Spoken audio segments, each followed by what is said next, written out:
Welcome back to Let's Talk Boundaries, the podcast where we dive deep into the conversations that matter most. I'm Pamela Bird, and today we have a truly special episode lined up for you. Joining me is none other than Dr. Robb Kelly, a world-renowned addiction expert. Dr. Kelly is known for his lively, authentic, raw, and transparent approach to addiction recovery, and today we're sitting down for a fascinating conversation on the common denominator in all forms of addiction. This is Pamela Bird, your boundaries coach, and let's talk boundaries, shall we? I am so excited to share with you Dr. Robb Kelly. And who is Robb Kelly? He's one of those people that will tell you exactly like it is, but his heart is huge, and I want to introduce him to you. So before we get started, Dr. Kelly, share some credentials about yourself so people know who you are, what you're all about, and then we'll get into the real conversation. Is that okay? That's good. Hey guys, my name's Dr. Robb Kelly over in San Antonio, Texas.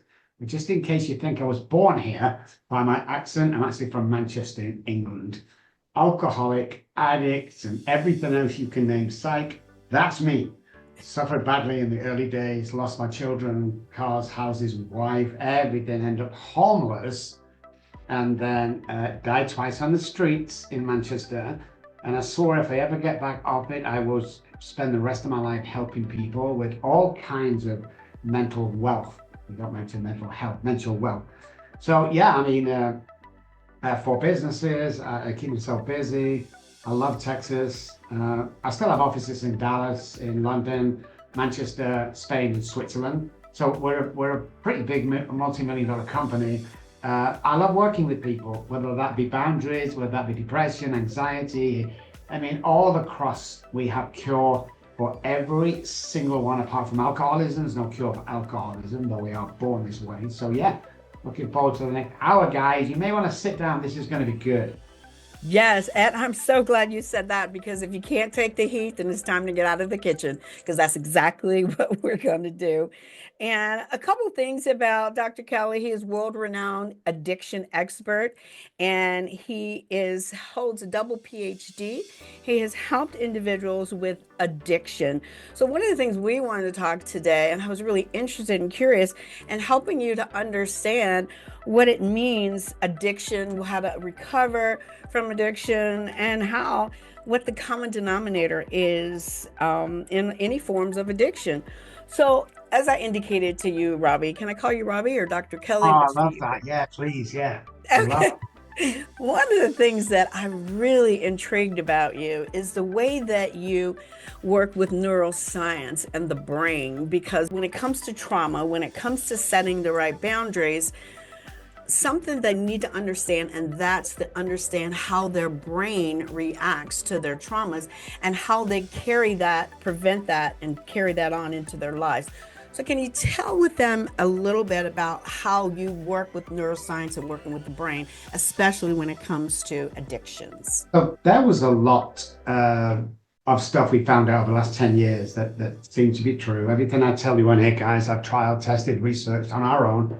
It's cost us about $400,000 over the years to trial and test everything that we're about, because it's really important that we send the right message to people. So neuroscience was created about 10, 12 years ago, when we really first started finding out that a couple of parts of the brain differ and reset every 24 hours.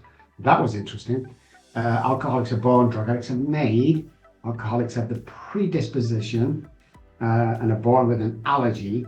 So when we look at the neuroscience pertaining to, let's just say addiction, but addiction covers depression, anxiety, it's all the same treatment. We've got to look, first of all, the gateway drug is childhood trauma. Now, you've probably heard that before, guys, but we're not talking about the plane crash, the divorce.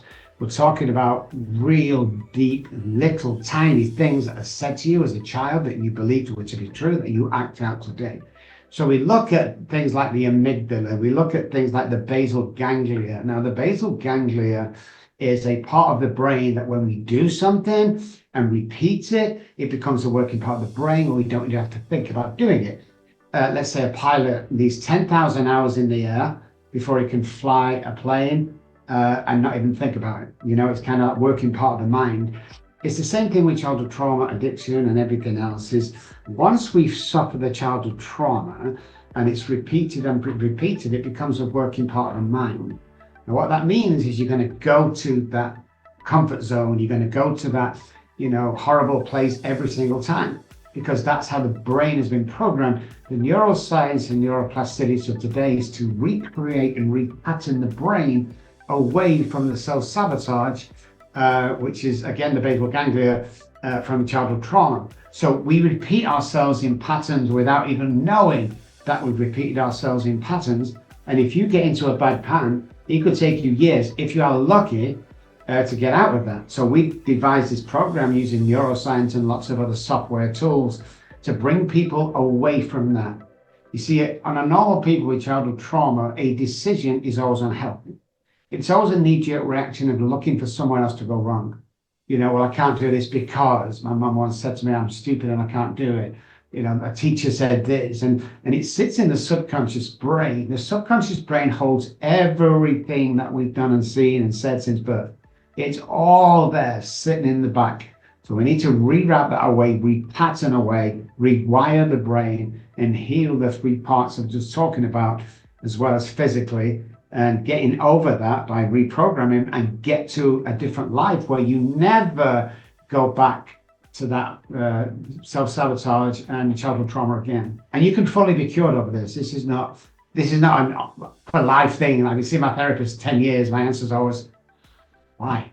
I mean, after 10 years, I mean, come on. So the 90-day period is the keyhole to this, is when all chemicals reset and we can redivert away. So, and I believe we're the leading researchers and guys in this field. And we believe that we've probably uncovered about 20% of what there is to recover. So our research is still going on, our trials and tests. This is interesting, especially when you think about how the brain works. So let me give you an example, if you can help me through this. And I just read this recently, but it helped me feel a sigh of relief. And that is, now that you experience childhood traumas and you're older, you're not in trouble anymore. So to me, it's a trigger that whenever I experience rejection of some form or another, it takes me back to being in trouble again. What are some of the things that you can do to help people to understand that even though they experience trauma, they're no longer in trouble anymore as an adult? Well, it's that go-to thing again of self-sabotage when we automatically, childhood trauma affecting the adult life is like this. So we're drunk, we waste time with fear, anxiety, we start better ourselves. And what happens is, you know, we stop drinking and we try and get rid of the anxiety. And let's say you move back into the house and wife and kids come back, and then 20 to the hour, it's a clock. You get that job offer at 10 to, we self-sabotage everything down. So our normal feeling is that people with childhood trauma hear things different than other human beings. And let me tell you something now. I told you we're leading researchers in this.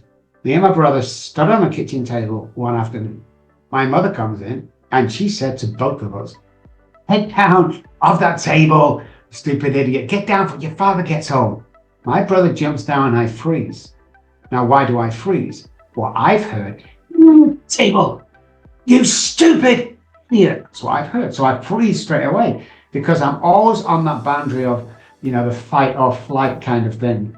In the subconscious brain is, I hear things different, I freeze. I have no reaction to it apart from going back to a comfort zone, which is being quiet, being scared, always being bullied, all that stuff. And that stays with us. And unless we reprogram away from that, that's always going to be your go-to place. Even if, guys, the place you are in is horrible, it's dangerous. When you start to come out of it, you'll automatically go back with anything that happens in your life. Oh, you're not having that, you can't do that. Zoop, we go right back. And to demonstrate that, there was in England in the late 60s, there was a young girl, 16 years old, that was literally snatched off the side of the street. And there was a huge manhunt for her and they couldn't find her. So a month or two later, they stopped looking. It was a cold case file. 9 months later, this police car is following another car down a country road with a broken back light. So he pulls him over. Now, back in the day, you used to say, you know, you've got no radios or anything. Back in the days, like, what have you got in the trunk? in the boot. You go, oh, yellow jacket, pair of boots. Open it, yellow jacket's pair of. There's a good chance it's his car, so you let him on the way with a warning. This happened, they found a stolen screwdriver in his trunk. So now they're allowed to go back to the house, see what else is stolen. Sure enough, lawnmowers, drills, all this stuff is stolen. They looked at a box in the corner, which was about 5 foot high by about 12 foot wide. And they said, we know, big padlock on it, we know for a fact that you have more stolen goods in there. So they smashed the lock off. And when they opened it, there was the girl who went missing 9 months ago. She was alive. He used to check her out every day. You can imagine, food, restroom, abuse, back in the box. Every day for 9 months. She looked up to this policewoman. The policewoman leant over the box. She took her by her hand and she helped her step outside the box. She took her police coat up and she wrapped it around this girl. What's the first thing she did? She got back in the box. That's what we do with our trauma. Even though it's painful, even though it's horrible, it's our safe place. And with traumatic mindsets, we go back to that place at any opportunity we can, unless that trauma is uncovered, discovered, and discarded of. It will always be our go-to place. So basically what that means, they need to address the pain. They need to address the issues that keep coming up, because otherwise they're addicted to that. They're addicted to that pain, and they have to do it no matter what. So how do we help these people to really step back and recognize what it is that they need to do in order to overcome that? Well, we have a lot of software that we use. We use brain spotting, which is direct access from the pupil into the subconscious brain. We use 9-dimensional breathwork therapy. We use somatic experience. So all these tools we use take you back into also psychodramas if need be. Takes us back to the child and find out exactly the occasions, or the one occasion or 20 occasions, whatever it is. But the problem is, going back to childhood trauma and helping people, is back in my day and up until about 20 years ago, the acts that happened to us by other people around us became normalized by other people. Oh, well, it's just, I got molested by my priest. I went home, told my mum I was upset. Do you know what she did? She hit me with a wooden shoe across my backside and sent me up to bed and no supper. Because it became normalized. Nobody was talking about it. So when you get validated and approved for that happened, even when we talk about girls being molested and raped, it's like 10, 20 years ago, no one validated that act. We get girls coming today with traumatic trauma over stuff like that, but nobody's validating. It's like, what happens in this house stays in this house, and come on, pull yourself together. That's the way we used to do things. That's why women don't go to police years ago, is because they used to be ridiculed. Must have been asking for it with that short dress. It's like, no one gets validated. And non-validation creates insane minds. We need validating. We need lifting up. We need to be shown internally that someone else has validated that action, that it really did happen. And we need to get over it. And 9 out of 10 times, it hasn't happened and they haven't got over it. So we nurture. When we look at, I was sent to the zoo by my professor. I detested this guy for doing that, to the zoo for a year. In the pouring down rain, in the snow, I'd be the only one in the zoo, freezing cold, watching the monkeys and the apes and chimpanzees, and watching the behavior. My second PhD is behavioral science. I was fascinated by that. And what we pick up as a child from our parents is absolutely mind-blowing. So we came up with this sentence that you either love or you hate. When we don't nurture our children like monkeys and chimpanzees do, always nurturing, always cleaning, always, it's child abuse. So anything less than nurturing is child abuse. And people want to start screaming. It's like, stop already, think. How many kids today go home, say hi on their way past and up to the bedrooms and 6-hour game? Show me a kid who's gaming for more than 4 hours a day. I'll show you future addict. We don't communicate. We're in our phones all the time. We don't validate anything. I was speaking to a young patient the other day, and he's like, I said, do you have any friends? Yeah, I got about 5,000 friends. 5,000? I knew he was going to say 5,000, huh? He said, yeah, I love Facebook. I said, you're plugged into the wall. They're not friends. You're plugged into the wall. So this increases the trauma in the kids. They don't know how to speak to each other. Communication is through the phone. I've seen kids text across the dinner table. Yeah. It's crazy. Yep. We have to go back and we have to clearly identify what went wrong for you and what affected the brain And in today's is what drug did you take, a pharmaceutical drug that's affecting your brain, because it's all trauma related. And that's why we always say childhood trauma is the gateway drug. Wow. That's denominator. If you could talk a little bit about this, and that is being a victim and victimhood, because many people feel sorry for themselves. And one of the things that one of my latest book is about triangulation and the drama triangle. And the drama triangle, you have people that love to be in the position of being the victim.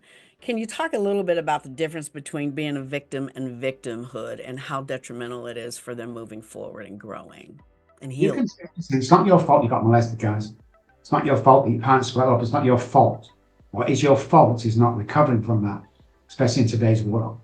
So the victim mentality again goes right back to what happened then and the surrounding period of that. So it becomes a go-to thought pattern. Now, let me explain that a little bit more. Have you ever noticed that in a workplace, there's always one that creates drama? There's always one guy or one girl that creates it. What's happened is she needs to create that discomfort in the office to make her feel normal. So she needs to be a victim. She needs to argue with somebody. She needs other people not speaking to each other, because that's the normal for her, and anything else it feels out of sorts. So we keep going back. You've got to pull away from that. The internal dialogue on what we tell ourselves is the most important thing a human being will do. Okay? When we drop a pen on the floor, you idiot. Stop that, cat. So 2 bodies of water, German scientists. 125 gallons in room A, 125 gallons in room B. They were told in A to go in there and compliment all of the staff, 50 staff, every single day, say nice things. Play Mozart. The other was death metal music, cursing, and they were told to go in there and curse at the water. After a 3-month period, the room in A was being kind, some of the best quality water they've ever seen. In room B, the water was classed as undrinkable. So what we tell ourselves is very important, and what we let other people tell us is very important. So when we're surrounded by people that are in victim mode, then we will stay in that victim mode. If we need help and want help, there's a lot of stuff out there where you can pull out of that. But remember again, the basal ganglia, at a certain point of the round trip of the repetition, strength and confirms, there's a self-sabotage button in there. So clock face, 10 after, everything's going good, 20 after you get into trouble, at past you move back in the house, 22 you get that job offer, and at 10 to you go back to that comfort zone and you mess everything up. And it's really intriguing that you can't stay there in that victim mode. It's horrible. Let's validate that it happened. Let's approve that it happened. You're not making this stuff up, but let's pull you out of it and show you a new way of coping. Rather than going back to the box, getting back in the box, we need to pull out. And the amazing things about this, and you will know this, is when we pull out of that and go on to lead an amazing life, that experience, that terror, that torture you've been through, now becomes our greatest asset going forward. It's not about you, guys. It's about you wanting to recover from this, and you can help other people that's dying on a daily basis because they don't know the way out. So I think what we go through, we've been chosen for. Whether you believe in God, Uncle Jimmy, universe, we've been chosen for. We're chosen people. So living in peace, number 1. Being happy and a 10 out of 10 every day, very important. You can live like this, and most importantly, you deserve this. People hear what you're saying, but they're just afraid. How do you help them? What are some of the things they can do to get out of that failure? Because sometimes people don't want to do it because they're just too afraid. How do they get out of that? You can't do this on your own, guys. This is where you need some kind of professional who knows what they're doing, emphasize that bit, otherwise they do more damage. And talking to them and getting help of them. You cannot do this. You can't. The definition of insanity while going through this is you not being able to see your own truth. So you can't see that that's in the past and it's not in the future, or it's not today. You can't see that. So we need help pulling out of that. Again, uncover, discover, discard of what's holding you back. Realize that it's not real today. Do the childhood trauma work around that. And we have lots of tools to do that to pull you away. And once the other side of the mind, the conscious mind, starts to rule your brain every single day, we're on to success, guys. But you have to take that step. How do we know? If you keep having failed relationships, if you can't keep friends, if you can't keep jobs, this is a sign that childhood trauma is killing you. And the anxiety of change is absolutely enormous. But listen, what I ask you is try it for a week. Go and see somebody like you do here, 4 or 5 times a week. A good person who knows what they're doing. Call us, we know what we're doing. And in the first week, if you're not feeling $1 million, we'll refund all your misery. Mm, mm. So one of the things, and I do encourage them to get in contact with you, and I'm going to give you the information to help you get in contact. There's a wonderful podcast that you have. Tell us a little bit about your podcast and what you can help people through as they listen in on your podcast. It's more of an inspiration podcast. It's a pep talk podcast. I mean, we only do it once a month now, but it's somewhere you can listen and identify with the guest. The guest ranges from depression to child trafficking to alcoholic. It's a full range of what we've been through that affects today. So no matter what the journey, you'll identify with the message. And it's live. You can send any questions you want live and we can answer them and take part. And the most important thing is everybody has a story. If you have a good story, we want to hear from you. We've done the superstars. We've had Brad Pitt on my podcast. We've done all that stuff. Now we want to talk to the normal, real people like us and find out. You see, when a celebrity relapses or gets in problem with drugs, it's all over the front paper. What about the 20 million people a year that's dying? I've a rough estimate across the world. What about that guy? What about the guy who's a mechanic who struggles every day to get away from drugs and feed his family and his son? What about that? How about the guy that's lost his children because his wife left him and he's a drunk? What about that guy? It's normal people talking about normal people. And it's really inspiring. There's always a gift or a message at the end where you can take part. So yeah, It's amazing, absolutely amazing. We've been doing podcasts for years and I've been on thousands and thousands of podcasts. And I just think it's a great way of getting in front of somebody in your own living room or your own car and having that conversation you've not got time for in real life. It's a shame. That's good. Now, and there's a lot of people out there who say that, well, I didn't have childhood trauma. And I like what you've said about there's no such thing as a small trauma and a big trauma. There's such a thing as trauma. So how do you help people to understand or accept the fact that they're not denying that they did experience some form of trauma growing up? Well, the world is brainwashed with what therapists knew years ago, and that is, what trauma is all about.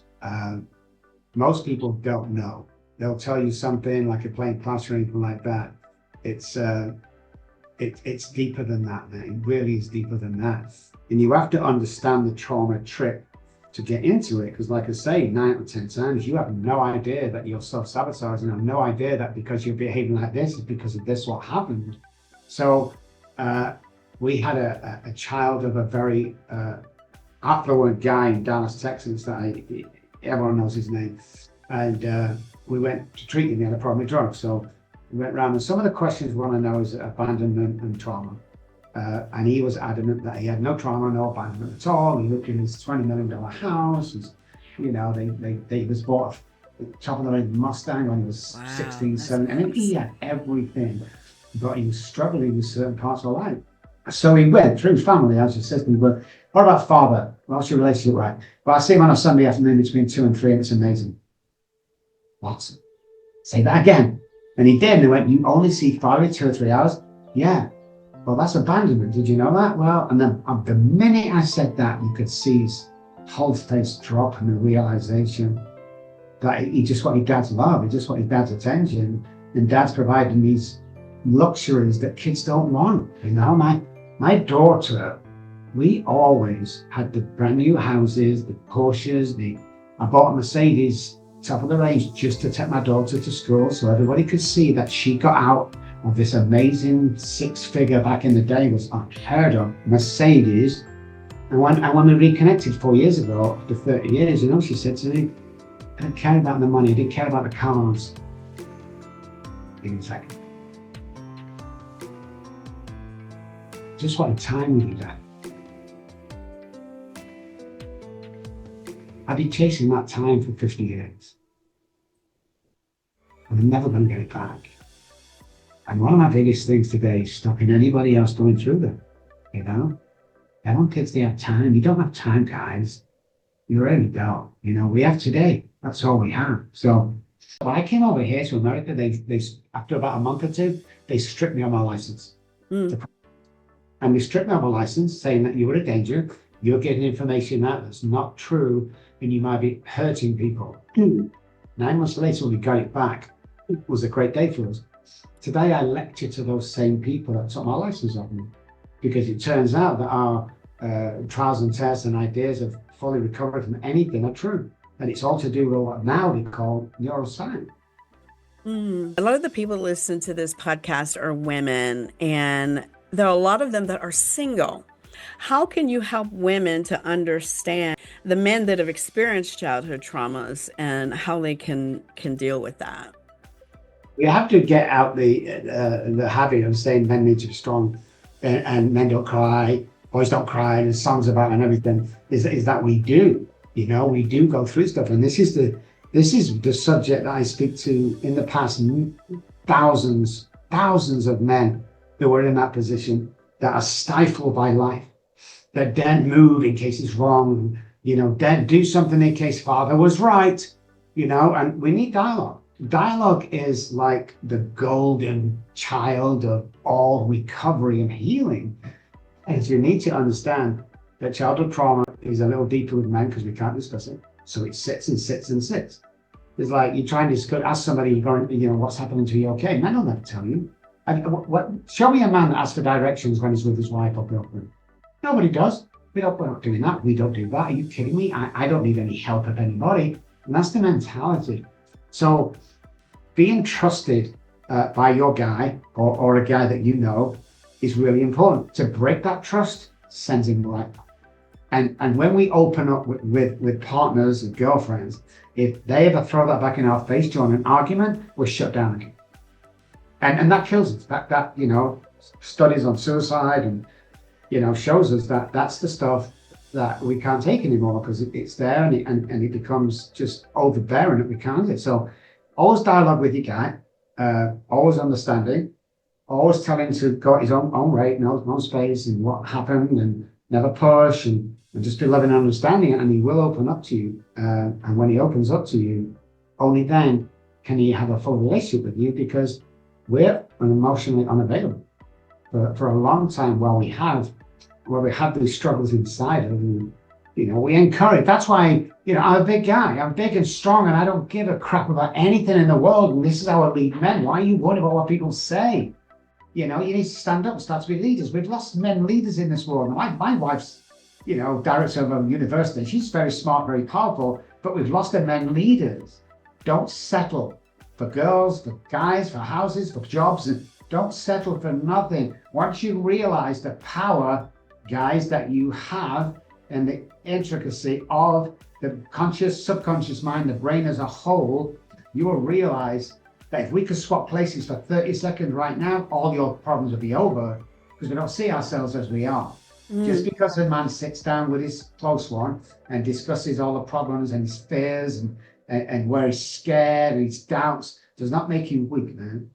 It does not make you weak. It makes you stronger with a good person by your side. And I truly believe that men and women are supposed to be together, because we bond with each other and we create each other and mold together as a unit. I often tell people, if God forbid, if my wife passed or left for somebody else, all this had begun. I can't handle all this on my own. I need that validation. It's not ego. Stop it. Ego went when they took my kids off me. The validation that we can do it as a team. It's very hard to go alone. Very hard. Yeah, it is. And, as I'm thinking about this, there's so many women that are on their healing journeys, and they're looking for a man to go on that journey with them, or to at least be at the place where they can work together, as you indicated. But so many women are frustrated because of that reality that men don't like to talk about it. How can we help them? Can we women help that? Or is that something a man has to decide, make a decision that that's what he wants in order to open up for us to help them to heal as well? So for definition and realization of what we're talking about right now, we did a test.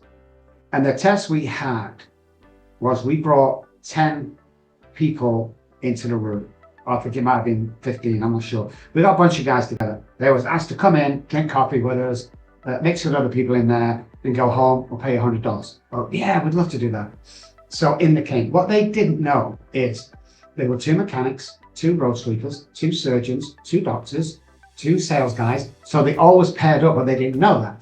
So when a road sweeper spoke to a surgeon, and we have them all wide up, head and start.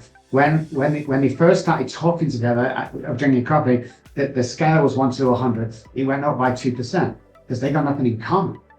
What does a road sweeper and a surgeon, a heart surgeon, have in common? Probably nothing. Okay. When a doctor met a doctor, it went up by 10% because they're both doctors. They could both speak about work. But listen to this, guys. When a toilet cleaner at the airports met one of the best surgeons in the world, and they were both being authentic with each other, it scaled to 100%. So authenticity is everything. If you're authentic with your partner and you really care for them or love them, you will never go down that journey of throwing anything. Working together, identifying what it is that's happening. And then once you realize that, being confident in who you are and what you bring to the table, and being able to communicate and have that empowerment to do that without being afraid. If we don't heal, if we don't bond with somebody, what happens is, and let's just cause women, because the first thing to say. So when a woman comes out of an abusive relationship with a guy and does no work on herself, the next guy she meets will pay the price for the guy before. So if we don't do that, then we're carrying that trauma on, and you're never going to have that authentic relationship. You see, it's not your partner to get you right, and it's not to you to get your partner right or make them happy. It's an inside job. So when I work on my stuff, when couples come here, they go, we want to work with each other. I go, okay, well, the man's, suffering, the other wife, you need to come on 2 days a week. So you swim to your own rafts, and we pull you in together on the same language as you work. And the wife always goes, well, it's not my problem, it's his problem. No. You're in a traumatic place right now. You are suffering from PTSD from what this relationship is giving you. If you don't get well, and we're not going to get on Zoom with you and go, okay, let's talk about your husband. It's got nothing to do with your husband. This is about you. And women will go, well, I'm not going again. Well, can you answer me this, Mrs. Smith? Why do you allow your husband to come on 2 or 3 times a week, drunk out of his head, and get in a fist fight in front of your 7-year-old girl? Can you explain that to me, Mrs. Smith? And then the tears come.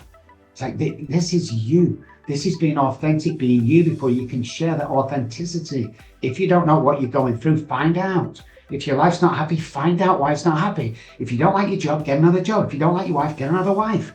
It's not rocket science, guys. Don't settle anything less than you want. So don't settle for the guy who charms you. Don't settle for that job don't settle for it. Keep pushing. Stay true to your power. Mine is God. Stay true to God. Do the right thing, be kind to each other, work on yourself, and you'll get into that place. This is the best part.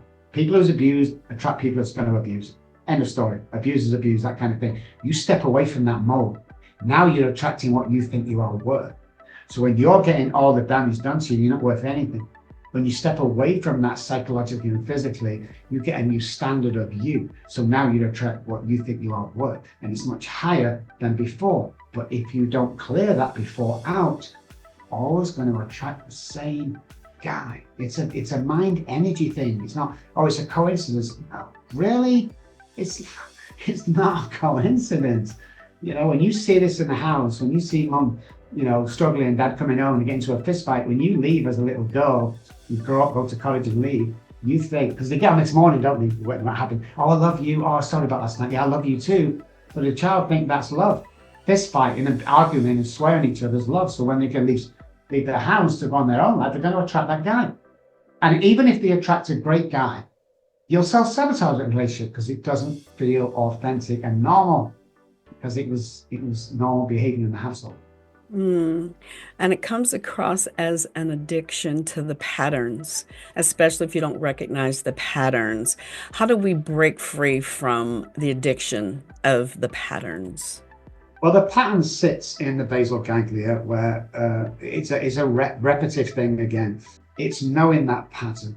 Now, if you ask most people on the streets going, what's your pattern? You go, I don't really have one. And I always hit them with, You know, you when you're at school, or do you ever go on outing, day outing on the bus with a load of kids, you get to the seaside, you have a break, or if you're an adult, get to the seaside, you drink all day, you get back on the bus. Which seat do you sit in? It's usually the one that you went in, to the extent that if somebody sat there, you say, hey, that's my seat. That's an easy pattern to explain, but we get into these patterns. We have to break away. You have to realize that the stuff happened in your past was not normal, and that needs to be changed and healed. Otherwise, if nothing changes, nothing changes. And you think it's you. Well, I just can't get on. I can't keep it. It must be me. It must be me. You get more depressed and you pull back from society, and it's not you. Everything we do, just like the chimpanzees, is learned behavior and enmeshment from friends. If you don't want to feel like that, pull away. Pull away. You can't change the people around you, but you can sure change the people around you. So this is very important. You'll always have your haters if you're successful. Mm-hmm. In fact, if you don't like your haters, send them to me. I love them. You see, the thing is, guys, that people that love you are going to love you no matter what you do or what you try. The haters, you will never get one person bad-mouthing you or commenting negatively that's doing as good as you or better. Never happens. Always go to the source. You are surrounded with people jealous. You see, everyone's jealous about what I have, but nobody's jealous how I got here. They are not willing to do what you've done to get to the place where you are. I'm so excited to share this with people. Thank you so much, because people, and there's another thing that you said, and I got to give you a chance to say this about why people were born. So help me to help them to understand why people were born, why they're here on this earth. Everyone has a task. Everyone has an ability that God's given you. Everybody has a niche that they need to find. And the quicker you find that, the happier you'll be with all the stuff and all the affairs that you have. The brain works in that way as well. It's like this pattern that we get into. You have been chosen to do something. Find out what it is. Find out what it is as quick as you can. We took a guy on, and he was so depressed and all this stuff, and he's failed marriages, second marriage fails, kids don't speak to him anymore. And we started working. He had low self-worth, and we started working with him. And I said to him one day, hey, blah, because he's famous now, what did you do for your spare time? And he goes, oh, I'm not telling you. He said, why? I'm thinking, okay. I'm embarrassed. And I said, well, tell me what you do. I knit socks. Nice. What for? Well, family at Christmas time and friends, I knit socks. Okay, so we bought him a website, we bought him some business cards, and we told him in the next 12 months that you need to earn X amount. In fact, the first month was awesome. We told 3 pair of socks, and he sold 5 pair of socks. That guy owns the biggest sock company. You know, the one that you buy one and they give one away free? That company?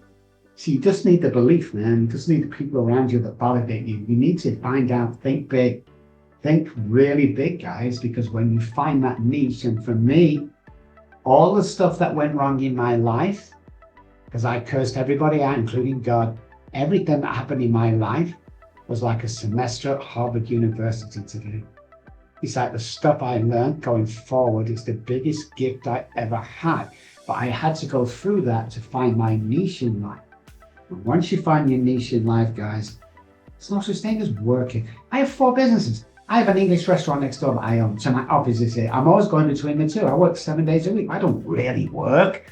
I go in there and I chat and it's amazing life, man. But you have to find out why you are here, because you're here for a reason. Now, this is someone you're listening to that has experienced homelessness, has experienced alcohol abuse, dependency, and PTSD. So it's not like he can't overcome this, like he hasn't overcome it to become who he is today. So what is it that you need to do to overcome those things and realize that you went through those things for a reason? Just like Robb has come through those things to do what he's doing and be who he is to everyone else that he is helping. Is he successful? Yes, he is successful. Can you be successful? Yes, you can be successful. You just have to open up your heart, open up your mind, and make a decision that you are not going to let your past dictate your future, but it is the platform from which you build from. So thank you, Robb. Dr. Kelly, any last parting words that you have for our guests, our listeners today? No matter what you've gone through, guys, it all gets repaid to you going forward. So what's my being paid for? Well, it's not the money, that's for sure.